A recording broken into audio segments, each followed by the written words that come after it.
This soil test thing and the pass or fail, I like that title.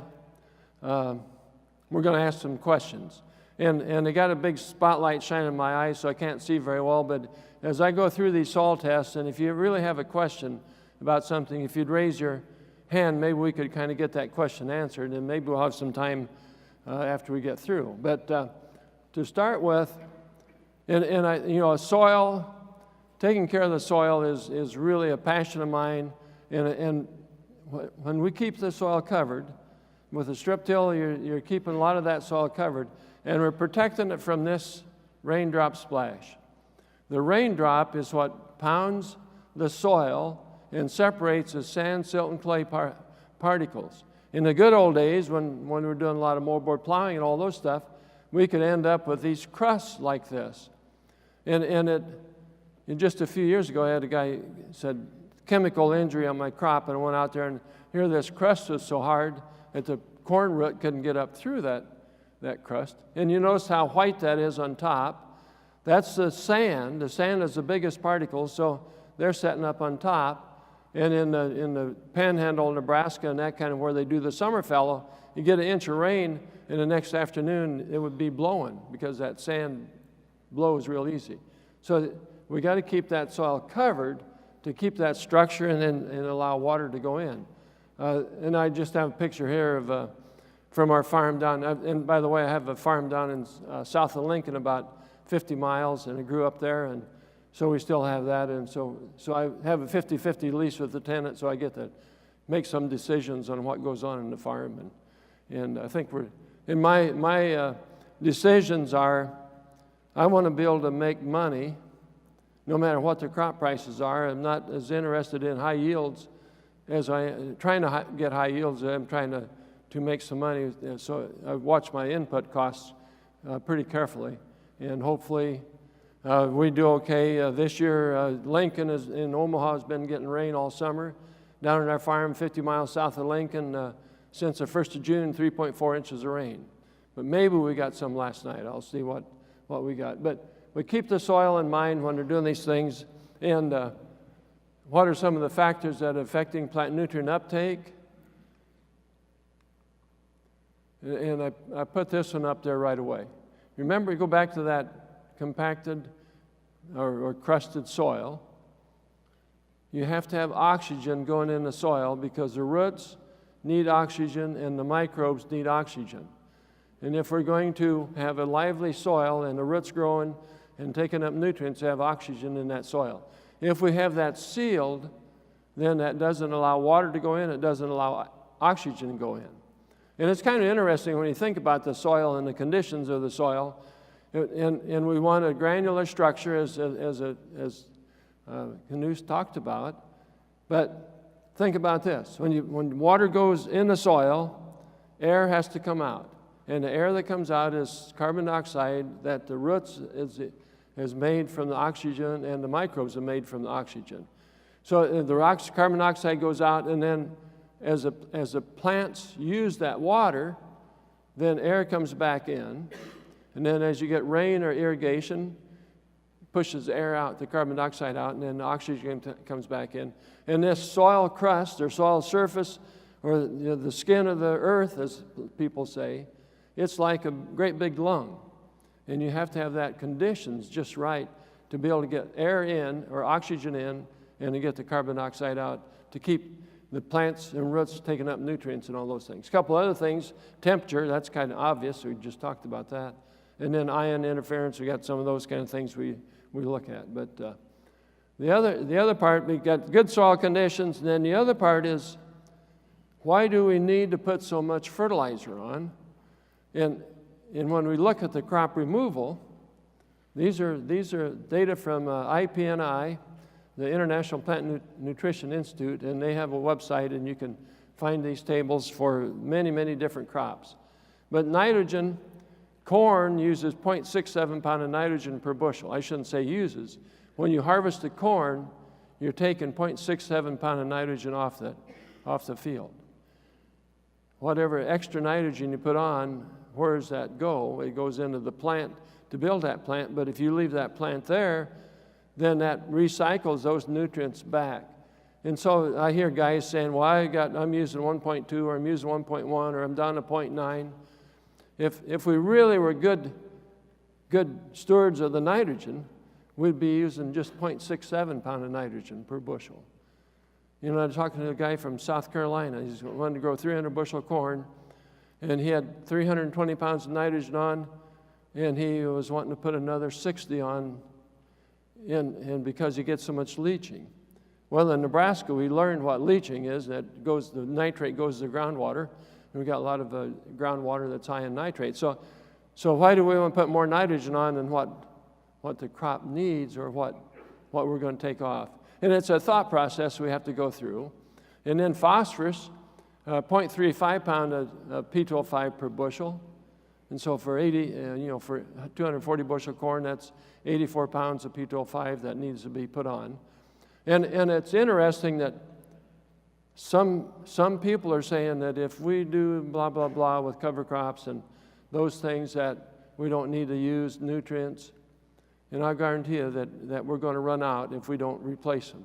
And the yields will go down, and you can't, once you dissolve all the stuff in the soil, there's none left, and then you have nothing growing. So we need to be always conscious of how many nutrients are being taken off and how we get those back. And if we run out of phosphorus in the mining, as some people said, then we got to go to China or New York or to Omaha and get those nutrients that we fed to people and bring those nutrients back. We got to go to the feedlots and the feeding units and pull those nutrients back, because as even us, why did you eat? Why did you go to what's that place called over here? Sunlight, Liquid Sunlight. I ate there last night, and why did I eat? Well, because I was hungry and I was thirsty too, but I ate. I used the energy for my body to keep my body function going, but what happened to the minerals that was in that food? You know, we don't retain them. We excrete them, and the animals do the same thing. Now the animals are growing, so a little bit of the nutrients are retained. Maybe it's usually less than 10% of the nutrients. So all those nutrients in the sewage or in the manure, and we need to think about how we return those. That's all part of nutrient cycling, and I'll get off of this kick now. And then I got soybeans here just to show you. The soybeans take out nutrients also. So those people that fertilize corn and set the soybeans pick up whatever, you're taking nutrients out, and you need to be able to balance those. So if you have nutrients in the soil, then how much do you put on? Well, before I get started on that, soil testing labs report things differently. And so what do I mean by reporting units? Well, here's one, parts per million. And we use in our laboratory parts per million. And I think University of Nebraska started at parts per million years ago. When I went to South Dakota State in 1961, they were using pounds per acre. Went to Oklahoma State, they're using pounds per acre. So now we use part per million. I think a lot of laboratories do, but you still see pounds per acre instead of parts per million. But when you look at a soil test report, that's one of the things you got to look at. What are the units? You look at the units, parts per million, or is it pounds per acre? And the pounds per acre, all that means is it's parts per 2 million. Well, you take the parts per million times 2, and you have pounds per acre, with the exception of nitrate and sulfate that I'll talk about a little bit. But the immobile nutrients in the soil, the pounds per acre is just parts per 2 million. And then we got other stuff. Some laboratories still report the elemental basis of P2O5, K2O, MgO for magnesium, some of those kind of things. So always pay attention to the units. When a guy calls and says he's got a soil test or something, that's one of the first things I ask, what's the unit? So now I'm going to go through the soil test and kind of tell you about where we should be. What is pH? Ideal pH, 6.2 to 7.2. This is kind of where, you got a good soil. When you got your acid soils lined up to 6.2, and you're in good shape, and that's kind of the place you want to go. Strongly acid soil is less than 5.3. In Nebraska especially, Some guys, we don't have lime in the center part of the state. The lime costs a lot to put on, and so everybody's hesitant to spend the money. But if you're below 5.3, you begin to solubilize aluminum in the soil, and aluminum is kind of toxic to a lot of plants. So 5.3 is kind of the bottom end that you can survive on, I think pretty good. And then the other part we have in the Great Plains and the western states, alkaline soil pH in greater than 7.2, up to 7.7, I wouldn't worry about it very much. If you're at 8.2, then you probably got iron chlorosis problems with soybeans and maybe a few other crops. And the sad part is there's not much you can do to adjust the pH on alkaline soils. And you can use some sulfur as that helps to lower the pH a little bit, but it doesn't fix the problem. It just is an annual thing that you need to do. And then if you have a low pH and you need a lime, well, how do you determine how much lime to put on? So you look at the buffer pH. What's that measure?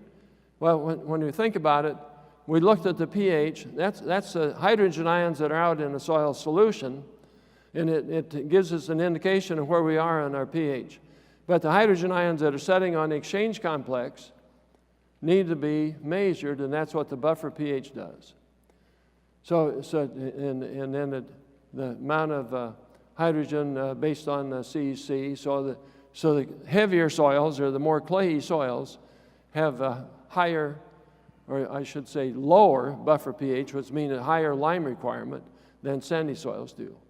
So the buffer pH is a way to determine the amount of lime that needs to go on.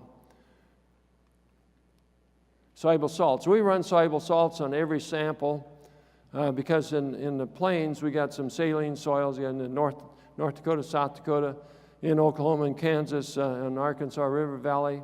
So we look at the EC, and that's the electrical conductivity, measures ions in soil solution. And what's a good number? And I say between 0.2 and 0.5 millisiemens per centimeter, whatever units they are. It's all millimoles per centimeter is the old way, and some people say Siemens per meter. And I like to use millisiemens per centimeter because it makes sense to me. We have two little centimeter plates, a centimeter apart, and a centimeter is about 3/8 of an inch. And so those two squares, 3/8 of an inch apart, the ions in there measures the conductivity or electric conductivity, and tells us if Siemens in a meter, then you got a square meter, and in the laboratory that just doesn't fit my vision. So that's good. Bad is something over 1. Now, when we get out in the Colorado, west slope of Colorado and west of there, we have a lot of them up to 2s and 3s and that kind of thing. And in the saline seeps in South Dakota, we'll get up to 5 or 6 in some of those, where the guys are trying to figure out what it is. Well, it's obvious. Nothing's growing, and the soil is white. That's soluble salts is all that is. So the next test that we look at is organic matter. And I think everybody understands how important organic matter is in the soil. We'll all talk about that. And some people can raise organic matter very rapidly in the soil. And always, to me, you got to realize this part. 1% organic matter contains 1,000 pounds of nitrogen, 220 pounds of P2O5, 140 pounds of sulfur. You can go on down the list of nutrients. So the organic matter are the plant nutrients that are taken up, and then those residue and the roots and all that stay on the soil, and it becomes organic matter. Now, if you raise the soil test, organic matter 1%, you've added 1,000 pounds of nitrogen to that. And this would be on a 6 to 8 inch soil sample. So if somebody said, I did that in 3 years, well, you really got to have magic to do that, or you put lots of animal manure on, or I'm not sure what else is going on, but it takes time for that to do that. And remember, in the soil, the carbon-nitrogen ratio. We talk a lot about that, and people are worried about, in some of the cover crops, what the carbon-nitrogen ratio is. In soils, the carbon-nitrogen ratio is 10 to 1. It might vary up to 12 to 1, but the average is 10 to 1. So anytime we put carbon in the soil, we got to put nitrogen in the soil. If we lose carbon in the soil, that means we lost nitrogen. We lost phosphorus. We lost all those other things that's held in organic matter. In the pioneers, when they broke the sod or broke the forest land, and we grew crops, we harvested the organic matter. We harvested the nutrients in organic matter. Organic matter content went down in the soil, partly because of erosion, the other part because we never put any nutrients back on it. You know, in talking about this organic matter and nutrients in there, there's some societies, and it might be more important in the future, if they have guests over for dinner, they're expected to relieve themselves before they go home. It's part of the nutrient cycling thing. They ate nutrients there, and they expect to leave them on their land. Some sick things to think about. So organic matter, enhance crop productivity. I think you understand that part. Improve structure. Build aggregate stability. The aggregate stability, you saw that demonstration, that guy was scraping that soil and made that kind of paste in the last talk. And that aggregate stability wasn't there, and so that melded together.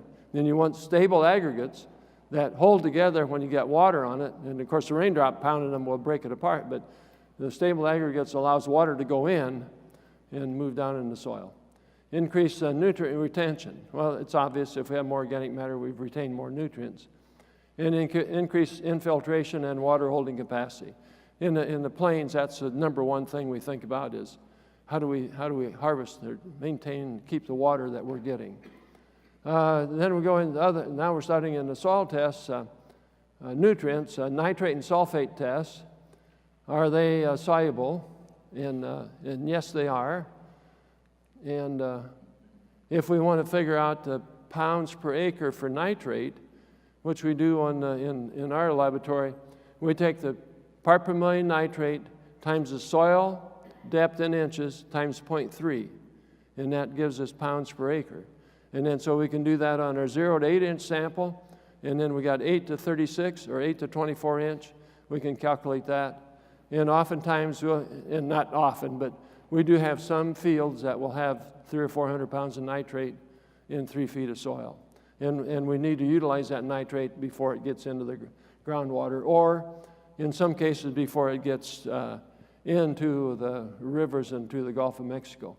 I just read on the Facebook this morning that the hypoxia in the Gulf of Mexico is 4 times bigger than what the government goal is.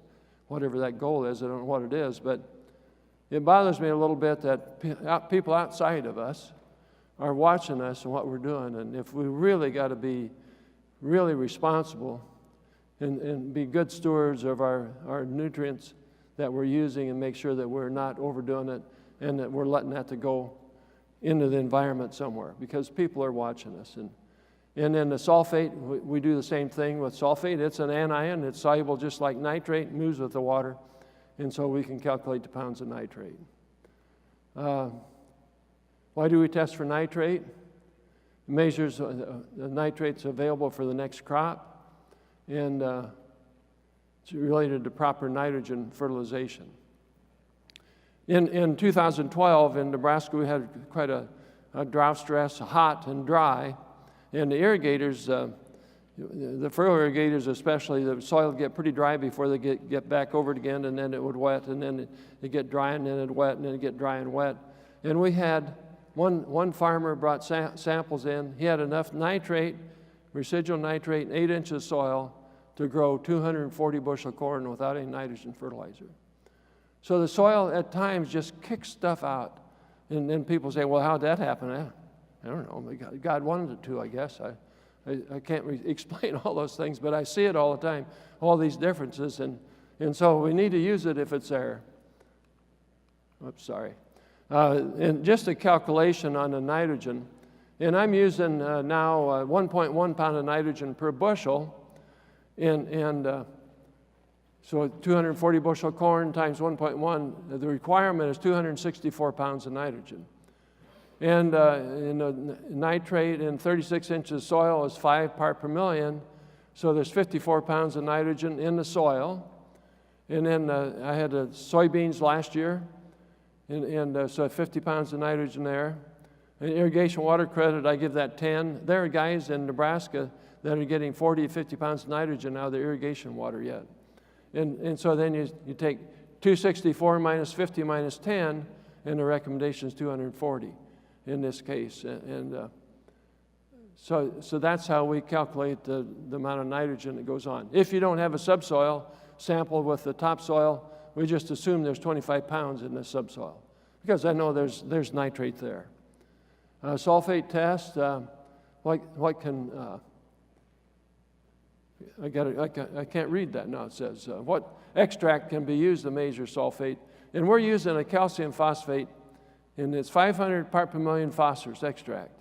And then the Malic 3, a lot of people are using Malic 3 now as a sulfur extract. So when you get the soil test, then it'd be nice to know what that test is. And in Nebraska, our state law for soil testing labs, we have to identify the extracting solution that we're using on our soil test report. So we have calcium P as our method.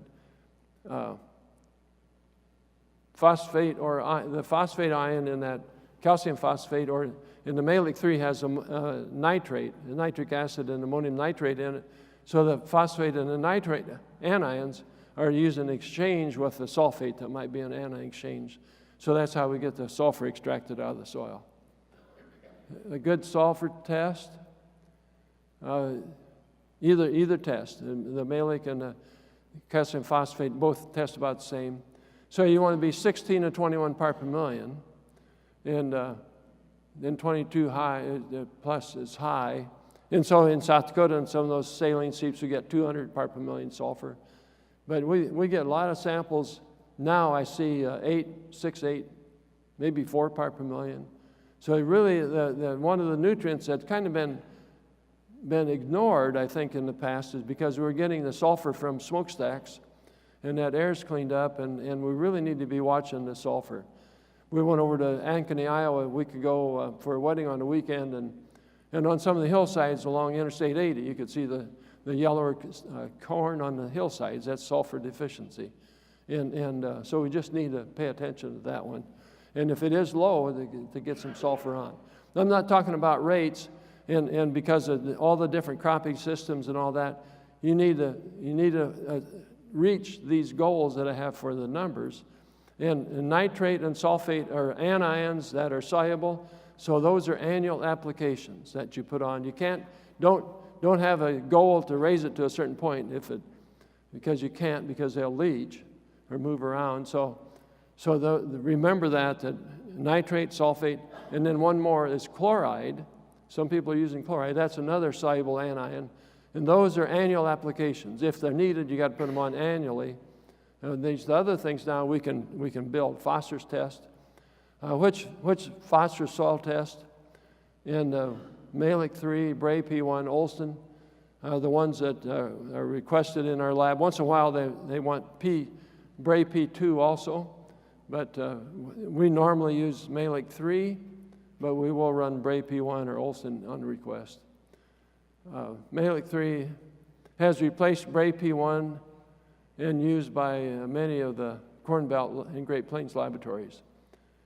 And others in the mountain states and the West Coast, those customers ask for Olson P because of the calcareous or high pH alkaline soils that they have.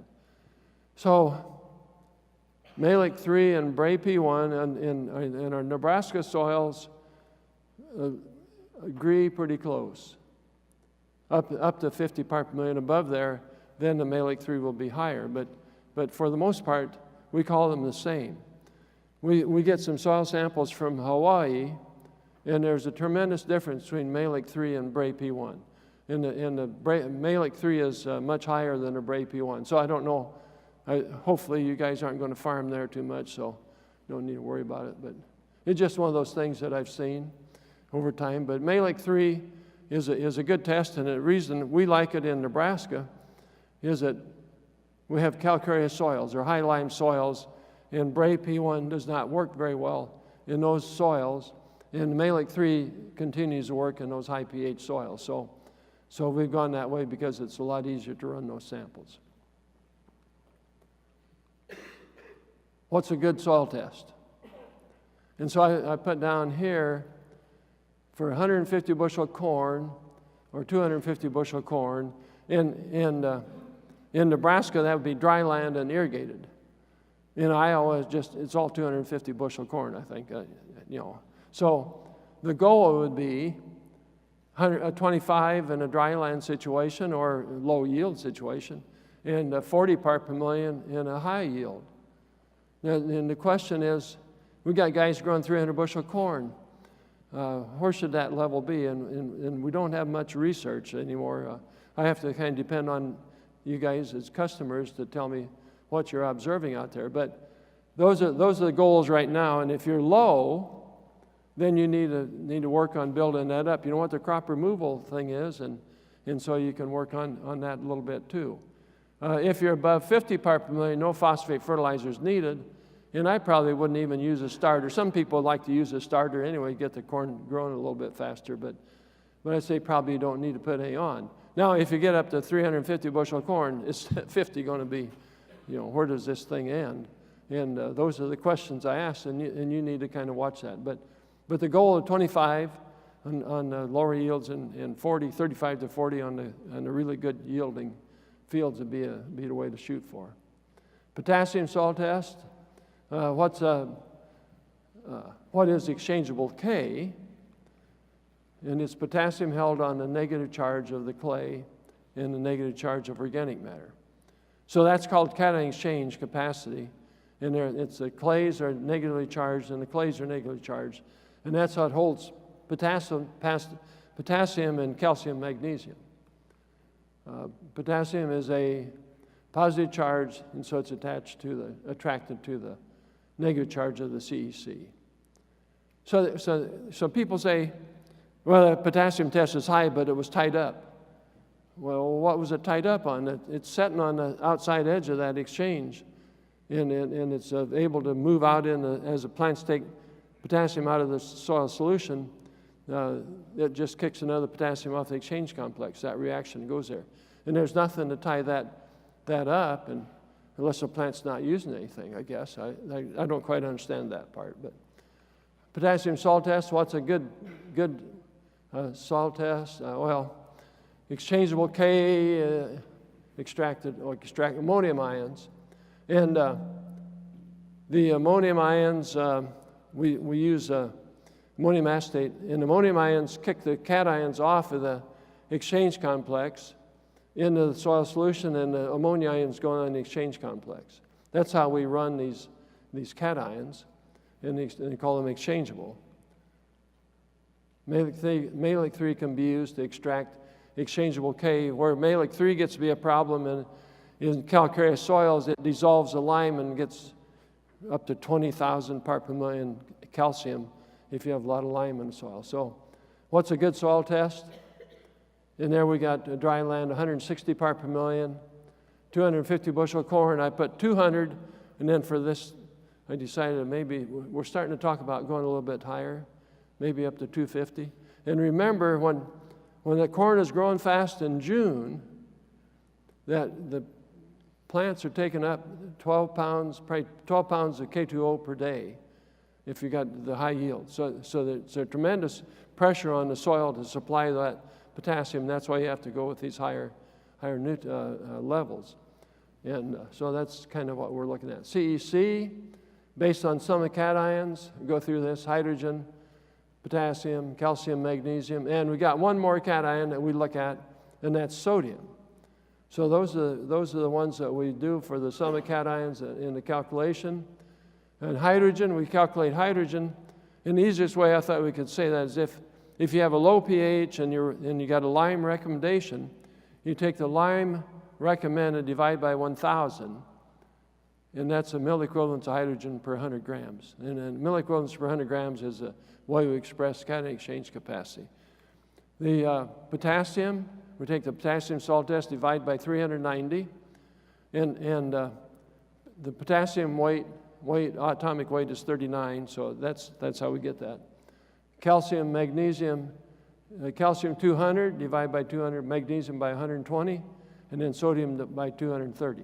And we add those together for calculated CEC. That's what the soil testing labs report, is that sum of cations. A lot of them call it CEC. On our reports, we call it sum of cations. In the summary of calcium-magnesium ratios, a lot of people talk about those ratios, should not be used as a basis for fertilization or liming practices. Having sufficient levels of calcium-magnesium is a proper method of evaluation for instead of trying to manipulate the ratios. So in other words, I don't pay attention to the ratios for calcium-magnesium, but the base saturation, if that hydrogen is greater than 30%, you definitely need to put lime on. And so I can tell guys, lime price is high in Nebraska. What's your hydrogen percentage?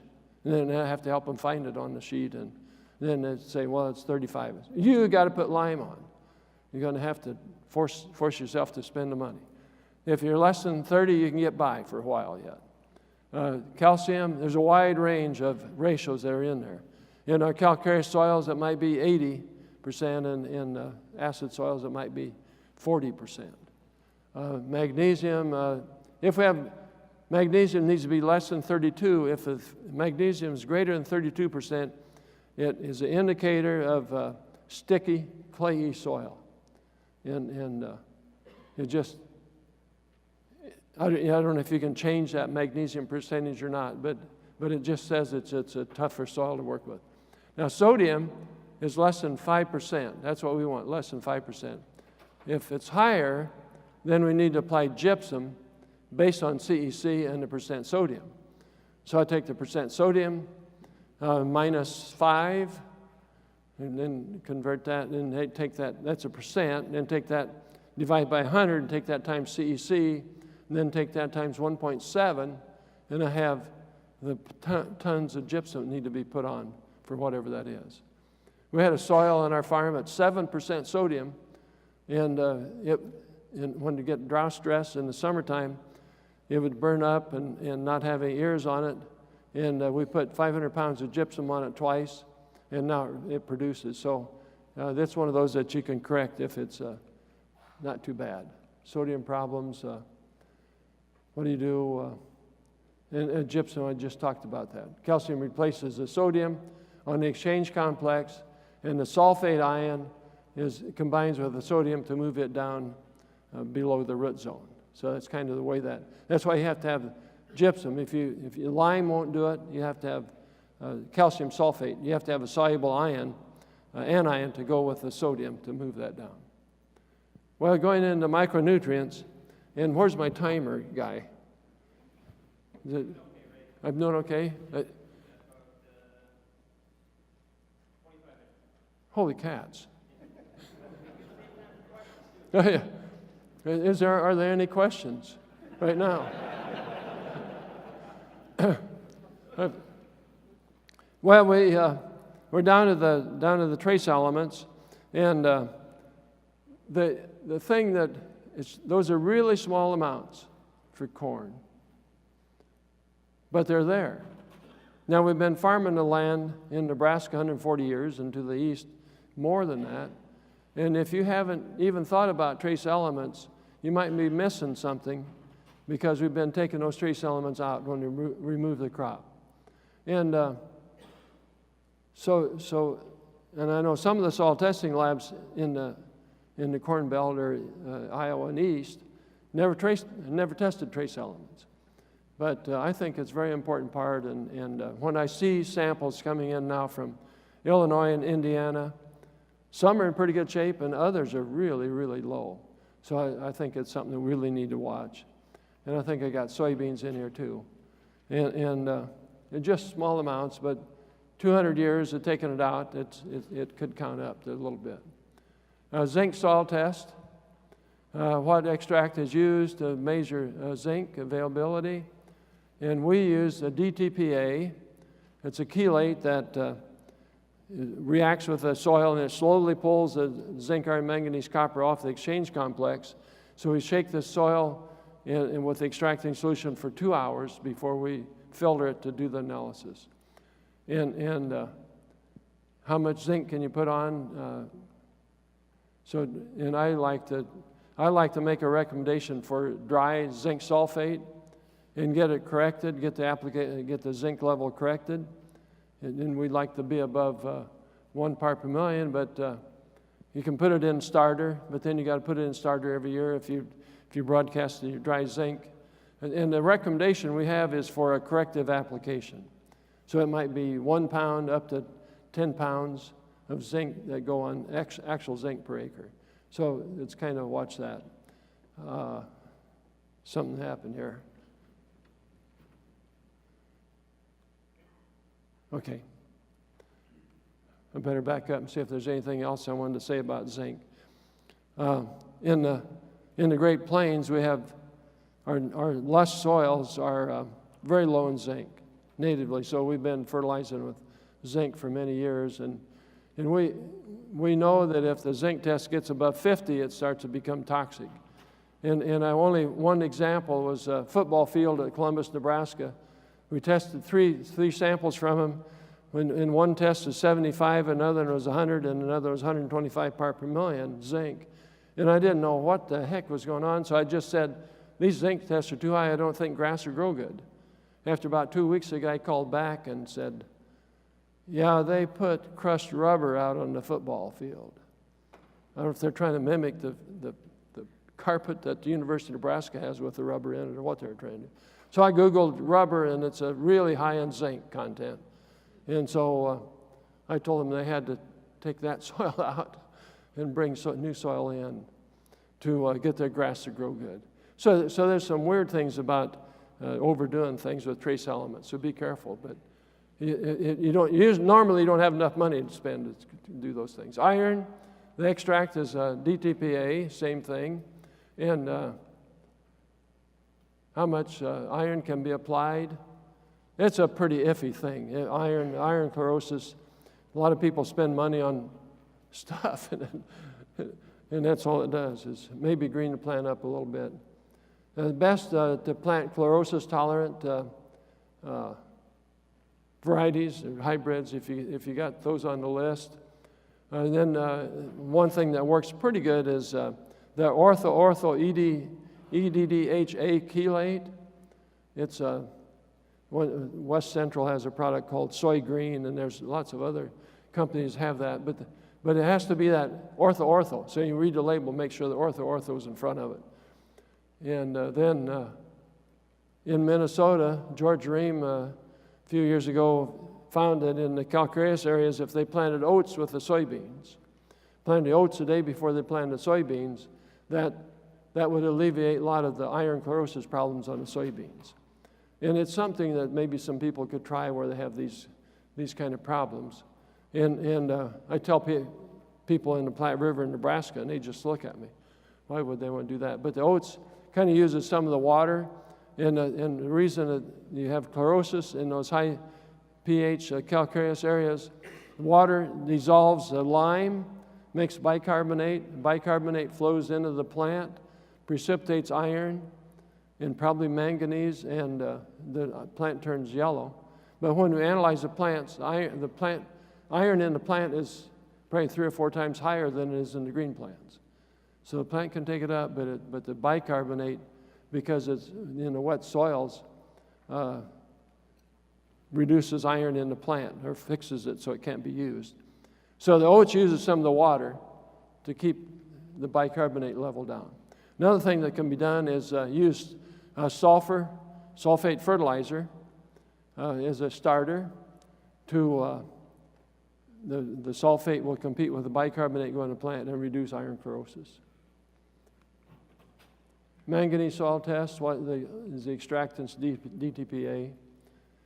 And there are other tests. and I'm not acquainted with those. I know Wisconsin uses a phosphoric acid extract of some kind, but we don't have much manganese problems, and so I don't know much about that. I haven't studied that a whole lot. So we'd like to have the manganese test below 3.5 part per million. That's what I was thinking about on zinc. Zinc, we want the part per million test above 1. If you're above 1, you don't need to put any more zinc on. On iron, most crops, if it's above 4.5, we're okay.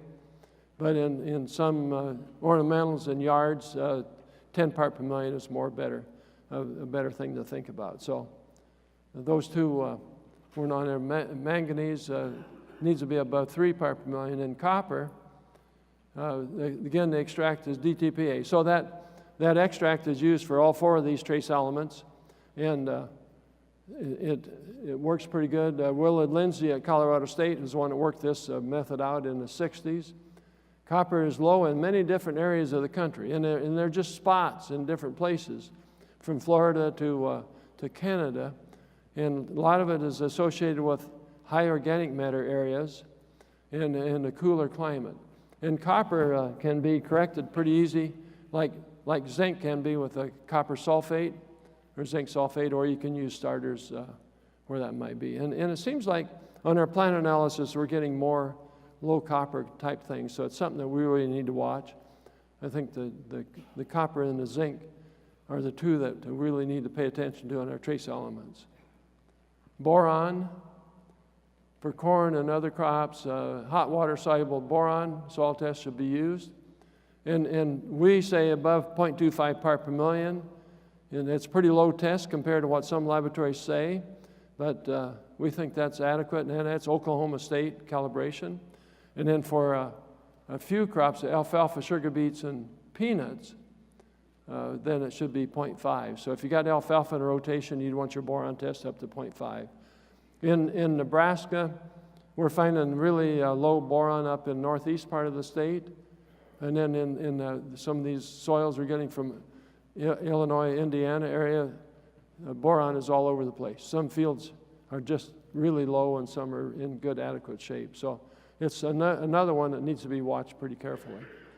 And 0.25, I think, would be adequate because we got them lower than that, and they seem to be growing good crops yet. So that's what we need to pay attention to. And then the last one on the trace elements is chloride.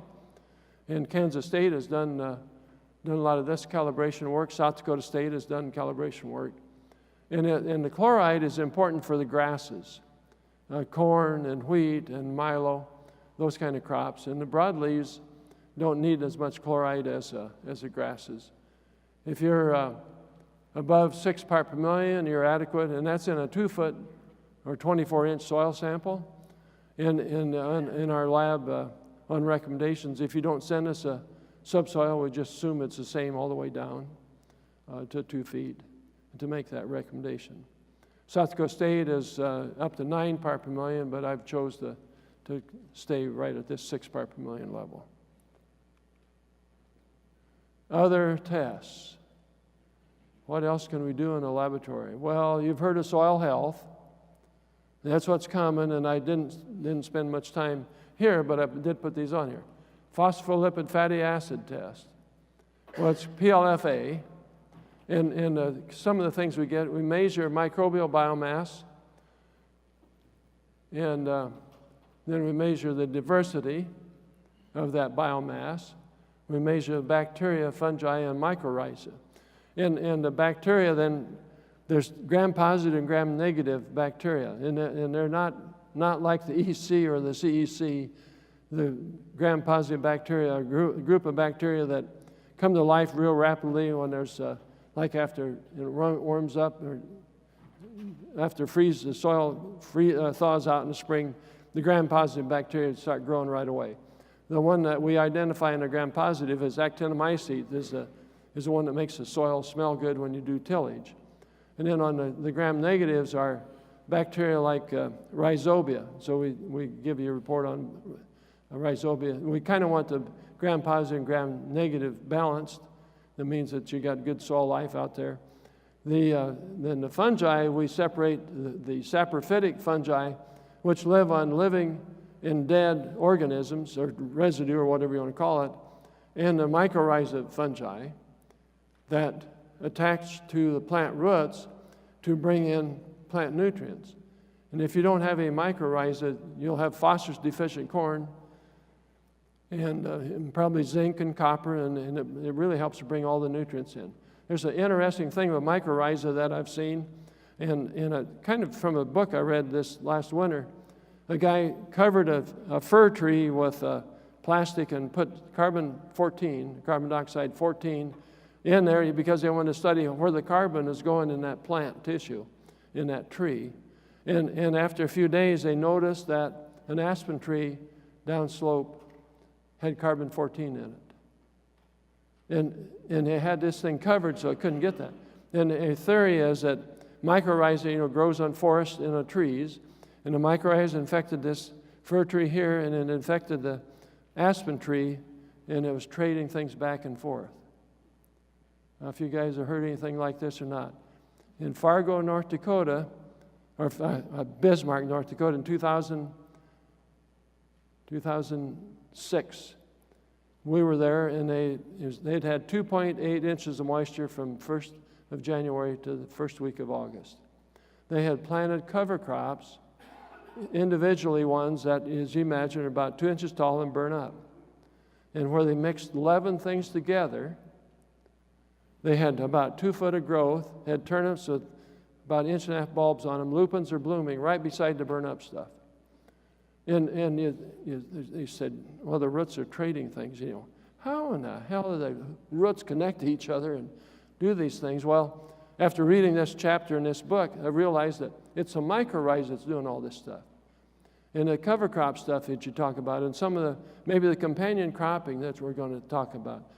If we get the mycorrhiza working, now if it'll bring water and nutrients, the plant won't have to spend as much energy getting those things because they're trading, and you get better growth. Now, that's just something to think about and try on your own. Your own observations are a heck of a lot better. And part of the sad part about observations is I tell guys, farmers are really good at observing things, but they're pretty poor about drawing conclusions. But I don't know if any of you guys agree with that or not, but the pretty quiet crowd. So, and then the other test is the Haney soil health test. Rick Haney from Temple, Texas, developed a soil health test, and the NRCS has adopted this. And part of it is that Haney developed a nitrogen recommendation that reduced the nitrogen application amount from what our normal recommendations are. And so they took this on with the goal of reducing nitrogen application about 20% over time. Well, what's happening is our yields are going up, so if we could hold our nitrogen where it is and grow more yields, we'd accomplish that. I don't know if we reduce the nitrogen rate application, but reduce it on a per bushel is what we're trying to do.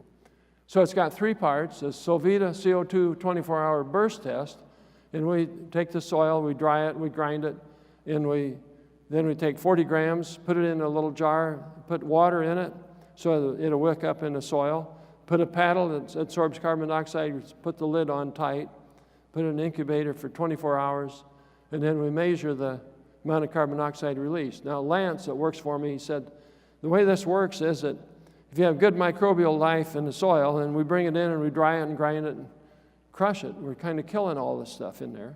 And then when we wet it, there's a few that come to life, and they eat all their buddies up. So the more buddies is there, the more CO2 produced, and it is an indicator of microbial activity in the soil. So that's the first part. The second part is water-soluble organic nitrogen, organic carbon. And Haney says the microbes live in the water films around the soil particles. And the food they have is a water-soluble carbon that's in that soil solution. So that's what we do that, and that measures the food supply for the bacteria. And then the nitrogen, organic nitrogen, if it's the carbon-nitrogen ratio is between 8 and 15, that means that nitrogen that's in there is going to be released for the crop. And so we can measure if organic nitrogen is going to become available much more accurately in all the guessing that's been done in the past. And so that part. And then the third part is what they call a H3A extract. And I put down organic acid nutrient extract, H3A. And H3A stands for Haney, Hosner, and Arnold. It's just the authors of the test and has nothing to do with the chemistry. It's malic, oxalic, and citric acids that are in that. And the plant roots leak out about 90 different organic acids that feed microbes to bring certain nutrients to the plant. And he chose these three as doing. And surprisingly, those extracts, those acids, extract the nutrients just almost like our regular soil tests do. It's pretty amazing how the soil chemists develop these extracts, and then we find out that they mimic what the plant's actually doing. I think it's a pretty neat deal. So we have those things in there, and so those are the tests that we're in running now. We run about 13,000 samples last year, and we probably run about 15,000 this year from kind of around the world. We're getting a few samples out of South Africa and Australia on the soil health type tests. And I think maybe that's all of my slides. So if we got some time, I'd be glad to answer a question. If we do, yeah, we've got a few minutes. If there are any questions for Ray, we've got some of our staff circulating here, so don't be bashful. Throw your hand up. We'll find you here in the audience. So there's one right back there. All right. Do you have any preferred way of soil sampling for strip-till, where you're running, basically moving back and forth 15 inches? There's a couple ways. One way that I'd like to have is, if you know where that strip is, two probes in between the strips and one in the strip. Now, if you're moving the strip around, probably doesn't make too much difference over time.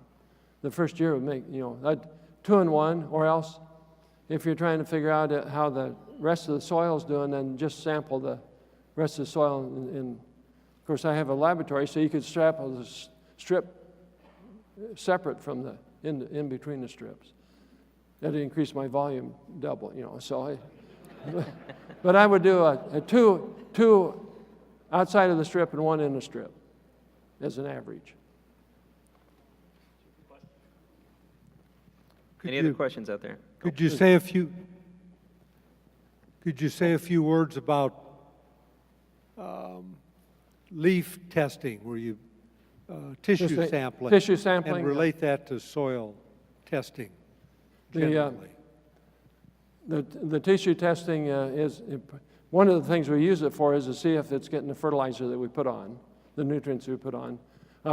Corn sampling, 3 to 5 leaf stage, we want the whole plant, just 15 plants. If it's 6 leaf on up, then we want the top leaf that's got a collar on it, which we call the most recently matured leaf. When you see the ear shoot, then we want the leaf at the ear shoot, top ear shoot. And 15 leaves is what we ask that's always taken. And then if at tasseling, about all you're doing is seeing what you need to do for next year. You might be able to put a little nitrogen on yet, but it's too late to put the trace elements on. But early in the season, then we make recommendations for foliar applications of some things. Soybeans would be the top trifoliates, most recently mature trifoliates. They're kind of the big leaves at the top of the canopy, and just pull those leaflets off. Leave the petiole on the stem, just pull those leaflets off. Yeah, I was going to ask, is it helpful, you're talking about the CEC, the cash and exchange, is it good to have a higher level? Is there benefits to that? Is that something you want to shoot to raise? It's a good question, because CEC is based on the clay and organic matter. And I was in Ukraine one time to a meeting, and Carlos Corvettel from Chile was saying, you got to increase your CEC. And I'm thinking, there's no way you can increase your CEC. And he gets up and he talks about increasing organic matter in the soil. So that if you read, the the mill equivalent or the CEC of organic matter is about 200, between 200 and 300 mill equivalents per 100 grams. So if you can get 1% into the soil, you've increased the CEC to mill equivalents per 100 grams. So it's a good way, because that's good for the soil, to have more organic matter. Now, you can't do it any other way than by increasing organic matter. Got another one over here? Yeah. All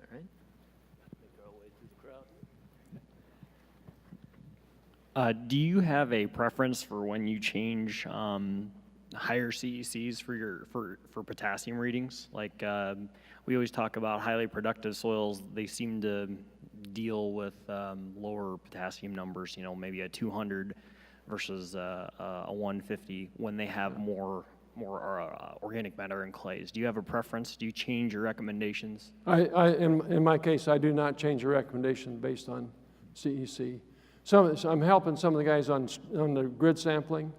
There's a few of the guys that want to put CEC in there, and we've tried to help them on that. But on our laboratory, what I send out, we do not.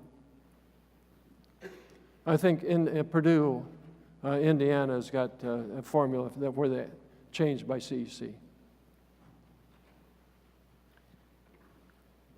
Got time for probably one more question here, if anybody's got something. There we go.